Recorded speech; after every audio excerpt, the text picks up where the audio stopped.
大家好，我是一小点儿。上一次我们讲了酵母、泡打粉和小苏打的工作原理和区别，今天我们从理论走到实践来炸油条。油条网上有很多用酵母制作的版本，今天我们用的是泡打粉和小苏打来制作。如果你看了我上期的视频，应该了解到泡打粉只要不买含铝的，对人体是没有伤害的。将中筋面粉、盐、泡打粉和小苏打放在一个大碗中混合均匀，然后加入一个打散的鸡蛋以及一些植物油。我用的鸡蛋带壳大约63克，如果鸡蛋小记得调整用量。最后加入常温的水搅拌成团。由于不同品牌面粉吸水量不同，同样的液体加入到等量面粉中得到的面团软硬度不同，需要灵活调整水分。最后和好的面团应该是非常柔软、稍微粘手的程度。面团成团之后先盖好醒10分钟，让面粉与水充分融合，我们再来揉均匀。经过醒面的面团揉几下就可以揉均匀。由于面团比较粘手，可以换用刮刀代替手向内揉拌，大概揉1到2分钟就可以了。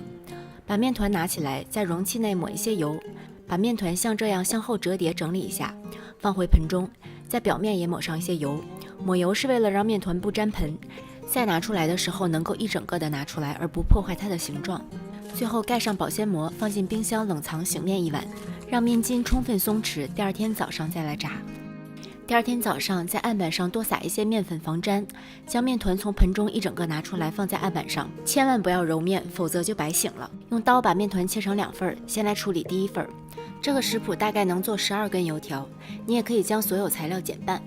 接着将面团边擀边抻，擀成宽约10厘米的长条，注意表面不要撒任何面粉，否则粘在一起的2块面片下油锅之后容易分离。然后切掉2头不规则的部分，接着切成3厘米宽的小条，将每2条没有沾到面粉的面相对叠在一起。因为面团比较软，最好切2个就马上叠好，以免全切完再回来拿面片的时候它会变形。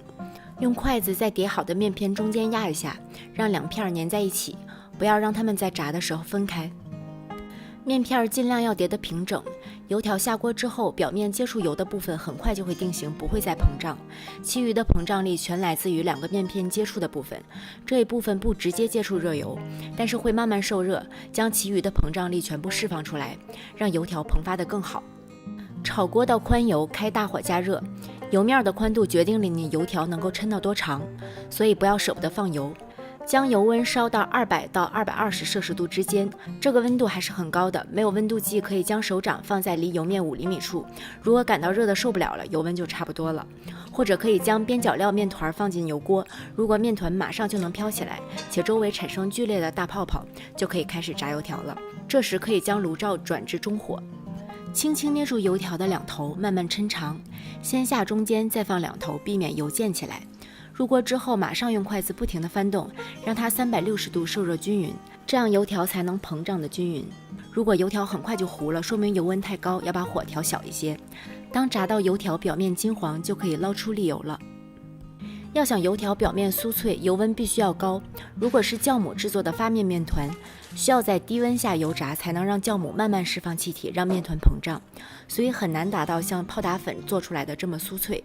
里面的组织也不会像是这样一捏就扁的大空心，而是比较细密的那种。如果想要早餐店的那种油条，最好还是使用泡打粉和小苏打，才能达到你心中预想的效果。要想油条膨胀的大，主要是减少阻碍它膨胀的阻力。一是面团要软，这样面团的延展性更好，吃起来内部也比较柔软。2是醒面时间要够，最好是隔夜醒面，这和没有醒过的面很难擀成一张饼是一个道理。只有面筋足够松弛，才不会阻碍油条在油锅里自由膨胀，下锅前也能很容易的拉成长条。3是要使用泡打粉和小苏打。